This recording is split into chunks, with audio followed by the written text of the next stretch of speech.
to today's episode of the Declutter Hub podcast, your channel for super easy, no-nonsense advice on how to declutter and organise your home.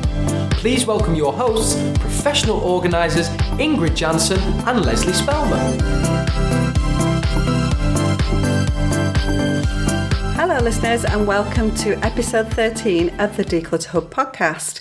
Today I'm absolutely delighted to welcome my two very best friends in the world, Julie and Christine, to talk about their shopping behaviours. So, welcome girls. Hi Lesley. Hi Lesley. I mean, I say girls, but maybe that's a little bit of a loose terminology for it because we're not girls anymore. But anyway, so yeah, I'm excited to do this podcast today. So I wanted to talk to our listeners about shopping behaviours, some of the psychology behind shopping. And I know that you two embarked on a challenge a couple of years ago, which we're going to come to in a little while. And so, first of all, why don't we talk about how you've grown up and where your shopping kind of behaviours have come from? Julie? Well, I suppose, Lesley, if I think back, it probably started when I was a teenager. And I used to like sort of quite quirky clothes, quirky 80s clothes. And I used to wear some outrageous outfits from a local designer from our hometown. I think we've seen the photos. Yeah, they're really bad. They really do look homemade as well. And then when I became a student, I used to love going to Edinburgh Art School's second-hand shop. It was in the shadows of the art school. And I used to go there all the time and find really lovely, quirky buys. But then when I started to work, I had a bit more money. So second-hand shopping went out the window and I liked designer labels then. And when I moved to Manchester, I had a friend who owned a boutique in Manchester, and we used to meet at the close of business every Saturday night, go out for drinks. But I'd have half an hour in the shop and I'd try on all her clothes, and of course liked some and bought them. And those were, expensive designer brands, labels. And I guess I did that for quite a few years. Liked nice labels and spent a lot of my money on it. And that's probably pre-kids, is it? Oh, definitely. But kids came along, habits changed. I guess I sort of moved away from expensive labels and moved more towards cheaper high street fashion, but was kidding myself because I was buying a lot more. Rather than buying, a couple of items, I'd buy lots of cheaper items and thought, well, I'm not spending as much money anymore on clothes, but actually I probably was. So the volumes went up. The volume went down, up, but the volumes went up. Yeah, definitely. I used to love just wandering around the shops with the kids when they were younger. It was a leisure activity for me. In fact, one Boxing Day, when I had a 4-year-old, a 2-year-old and a 10-month-old baby, we went to the Boxing Day sales, and the thought of that now is it's just madness. No way would I contemplate that. So I suppose my husband and I started to think about family finances a bit more, and I did an analysis of it, saw just how much money I was probably spending on clothes that I shouldn't have been doing, and thought, things might need to change. And I'll come on to that in a bit. Oh, thank you. Yeah, no, that's really interesting, actually. Definitely talks about some of the psychologies that we'll talk about a little bit later on. So, Christine, tell us about your journey with shopping. Hi, Lesley. Yeah, mine probably stems from, it definitely stems from mum-daughter time with my own mum. I'm one of 4 children. I've got 2 older brothers and a younger sister. And my dad used to take the boys off to watch his beloved football team. I don't think I should probably say who it is. And my mum would take me and my sister shopping on a Saturday afternoon. We'd get the bus into town and we'd wander around the shops, and it was definitely a girl-mum bonding session. And that is probably how it's always been for me. Tended to always shop with somebody as a leisure treat time. Even when my mum when I left home to go to college, my mum would come and we would go shopping. I used to take her shopping at any opportunity. So when I had the children, and if I had any childcare where I could have a couple of hours off, I would then use that time to go around the shops. We live near a big sparkly shopping centre that opened up when the kids were little, so I used to go there and again just meander and see what took my fancy. I'm a bit of a lazy shopper, so I don't do the whole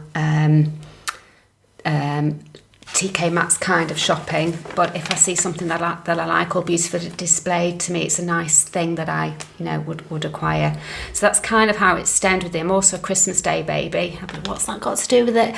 But when you're a Christmas Day baby, you get all your presents on one day, and my mum was brilliant. I come from a big extended Irish family, so my mum would gather all the presents from my aunties and uncles. We'd have a Christmas Day opening of presents in the morning, and then I'd have my birthday presents in the afternoon. So I'd have a day of pure opening gifts, and so I did tend to still be that way. I'm sure Julie will agree that I was a bulk shopper. I would go and instead of buying one pair of jeans, I'd buy 4, and that was something that I knew was not what everybody else was doing. It was a bit crazy, and again it was that kind of, I don't know when the next shopping trip's going to be, because you've got a whole year to wait till your next birthday, and that's a long, not just everyone, obviously everybody has 12 months for the birthday, but a 12-month between getting a gift. So I didn't have a Christmas and then summer birthday. It was all on one day.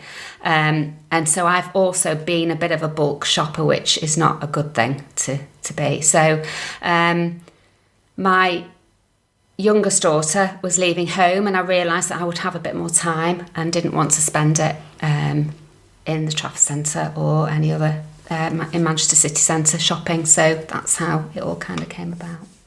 Brilliant. Well, thank you. So 2 slightly different journeys then, but I think what brings it together is some of the psychologies of shopping and clothes.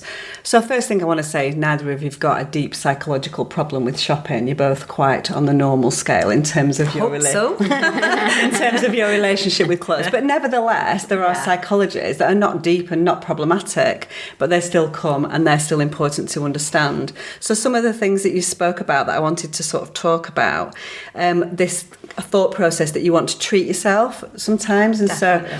so and for you, Christine, then it was also about treating your mum. So it's not necessarily just about the buying of the clothes. It's actually it's a treat to go shopping and to spend that family time as well. And I still did that when my daughters were at university. I'd go and visit them and take them shopping, even if I didn't buy anything for myself. It was a treat, part of the process, and so it becomes. And I think for a lot of people as well, shopping is part of their routine. So every week, then, you might go shopping with your mum on a Saturday, and then it's hard then not to buy anything, isn't it? Because that's just part of the process. So I think routine definitely plays a part in the psychology as well. Buying something for a special occasion. I think we all have that thing where if you're going to a wedding or a christening or a Christmas Day, you want to have something new on. So that's definitely a psychology that plays a part as well. Keeping up with fashion as well. Obviously, if you want to keep up with the latest fashions, then that means there's going to be a regeneration of your clothing as you go through things. And then the other thing that I think is psychological is this: sometimes if you're disappointed with the way that you look, sometimes you think that a new item of clothing is going to somehow fix that. And so it's to kind of make yourself feel better, that psychology of making yourself feel better. So those are the psychologies. Some of those form part of your journey. So you've said that you realised then that actually you were buying quite a lot of things and you wanted to make a small change. So tell us about, I can remember it very well, that New Year's Eve after a few Prosecco's. I can, sitting around our table. Yeah. And so all of a sudden, my 2 best friends came up with this idea. I backed off very quickly in my role as the Clutter Fairy, and they decided to embark on a shopping challenge. So it was your idea, Christine. So do you want to tell us a little bit more about what that shopping challenge entailed? Yes, I'm sure, again, you'll all agree that I'm quite a spur of the moment lady. So I had this idea a very spur of the moment decision. Oh, maybe I just won't shop for a couple of months, and then that was, well, I might as well do 12 months because I'm also a bit of an all or nothing girl. And then Julie, well, the challenge was out there, so I just ran with it. And it was, I have to say, the two of us doing it together was a big thing, wasn't it? Because we kind of agreed that night that we were going to do it. Yeah, I mean, there was no turning back then. I did think, could I do it? Do I want to do it? But, you know, the challenge was there, so that was it. Yeah. You had made your New Year's resolution and you did not fail. Resolution. You did not fail by the end of January, I'm happy to say. So tell me a little bit about I want to come back a little bit later to the accountability that you spoke about, but let's talk about the rules of the game. So you obviously defined some very strict rules, and what were those rules? It was quite funny because this was like a constant source of conversation. Yeah. Every time we were together, what was included and what wasn't included. So we agreed that we would, very basic items, so underwear. We both got dogs and we do a lot of dog walking, so there were certain things that, well, what happens if we need a new dog walking pair of shoes? Yeah, so there was very specific, limited things that we could buy, and then as the year progressed, we discussed bikinis, we discussed scarves. There was no bikinis, no, it was the gloves, no accessories. everything was out, jewellery was out, no bags, coats, nothing. So we were very strict, weren't we? We were kind of, which surprised lots of other people. Yeah, they were really surprised. Do you know, I can remember one night when we were at a sort of girls' night discussing, what about gifts? Yes. Remember that discussion? Yes. Yeah. And so, because I think as a girls' group from the outside looking in, we thought, well, they've done without for X number of months, and so the natural thing is, and Julie, your birthday's first because yours is in May, you've got to wait a little bit longer because you're not until Christmas, so you only had a week. Yeah, I think Julie needs to do an extra year because I had to wait double the length of time. So I remember for that, on your birthday, Julie, most of the girls, when they were buying you some gifts, wanted to buy you clothing items, didn't they? And I think that was allowed, wasn't it? Yes, they did. And I was quite lucky because I probably ended up with a few new tops, and poor Christine didn't. So you did all right. Yeah. Okay, so it's a couple of years ago now. So you did get to the end of your challenge and you did do no shopping for a year. Mm-hmm. One of the things that we spoke about before was accountability. So you felt that it was really important and really useful to be accountable to each other. So I know you used to chat about it when you were out and about. Yeah. And so, you know, how did that happen then? Did you chastise each other? Well, if I'm being honest, I probably wouldn't have done it for a whole year had I not been accountable to Christine, and vice versa, I guess. Yeah. You know, I probably would have given up long before the year, but I think because we were doing it together, you felt you had to keep going. Yeah, you know, it was, which is what people get from lots of things, lots of other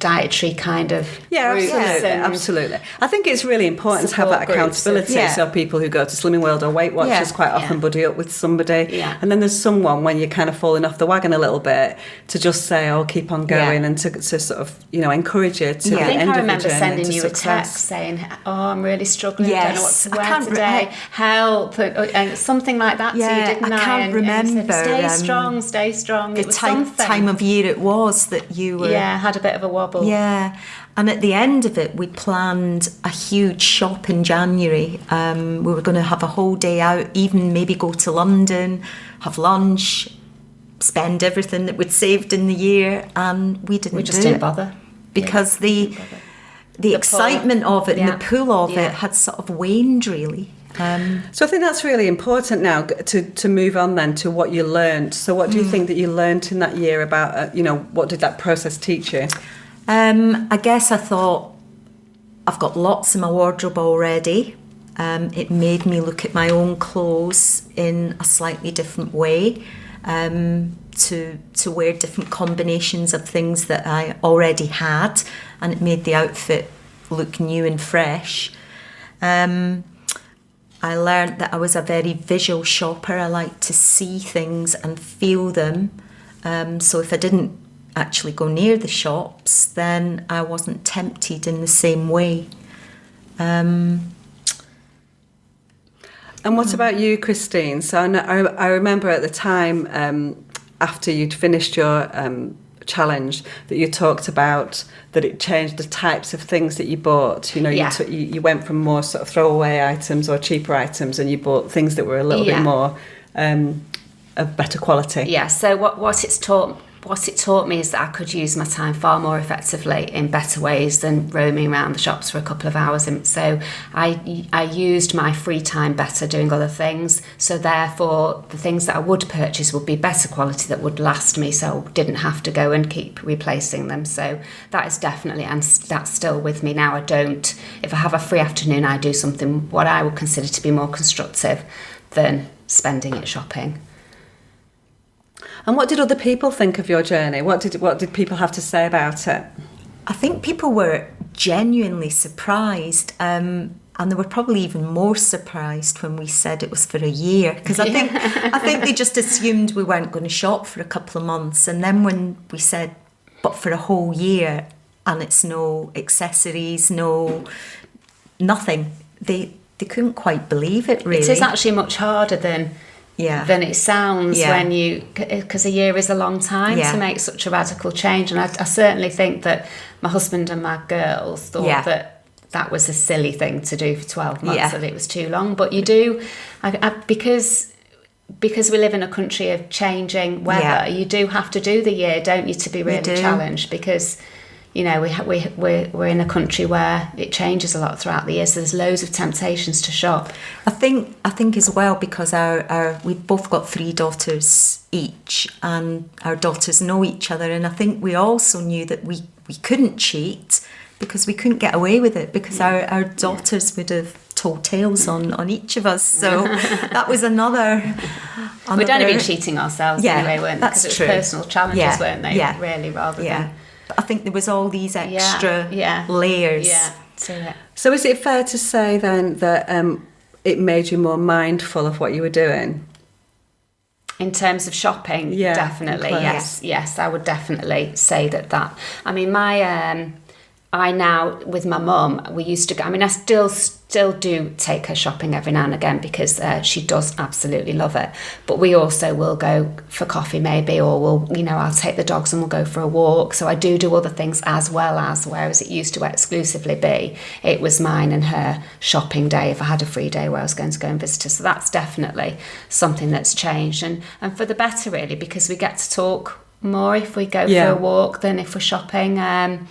And as she's got older, she can't physically do, as much. So it's just it's nice and it's different. Yeah, okay.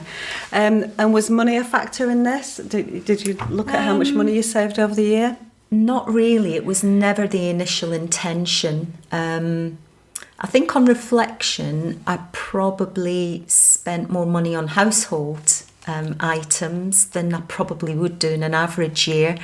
But then maybe some of that was displacement behaviour. I can't buy clothes, therefore I will buy a nice new candle, or, a nice vase, or just small items for the house. But nonetheless, it was definitely more than I might normally have bought. So you were kind of filling that need for shopping and retail therapy with something else? Probably. Maybe at the time I didn't see it that way, but when I look back on it, that's probably exactly what I was doing.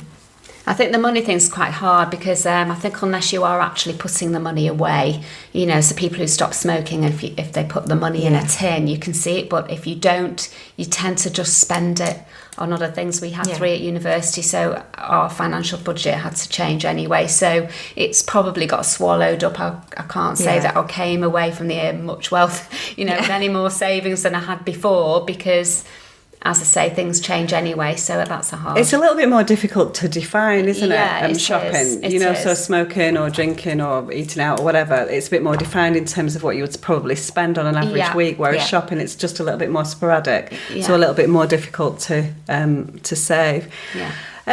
Well, I think that's really, really interesting. Actually, would you recommend it as a challenge to anybody? Absolutely, yeah. Why not? Definitely, yeah. Yeah, and again, I think it's something that if you're going to do it has to be for a specific, a decent length of time. Yeah. But, you know, maybe if you can't do clothes, accessories, bags, shoes, the whole lot, maybe you could just choose one of the above. Yeah, definitely. And have a go and see how you get on. Take some control back from the I think that's it. therapy. Yeah, absolutely. It is about taking that control back and being in control, you know, being back in control of your own life. And I think that's the important thing. So thank you, girls. I am so happy that you came to talk to us today. It was good fun. We all managed on the podcast, I think. We did. Just about. So thanks very much, because I know it's quite a personal journey as well. So thank you very much for sharing with us today. It's New Year, so Happy New Year to everybody, by the way. It's New Year's resolution time. I really wanted to talk about this today to see whether anybody would want to go on a personal challenge of their own in terms of shopping. So as we said, it doesn't need to be no shopping for a whole year, but it might be just something. So hopefully this has given you a little bit of food for thought going into 2019, and you can embark on your own personal challenge. So if you do, let us know how you get on. And thank you so much for listening to today's episode of the Declutter Hub podcast. If you want to subscribe to us on iTunes and Stitcher, please go ahead, or find out more about us on declutterhub.com. Thanks very much for listening. Bye. Thanks for listening to this week's episode of the Declutter Hub podcast. Check out declutterhub.com for more inspiration, and don't forget to tune in next week.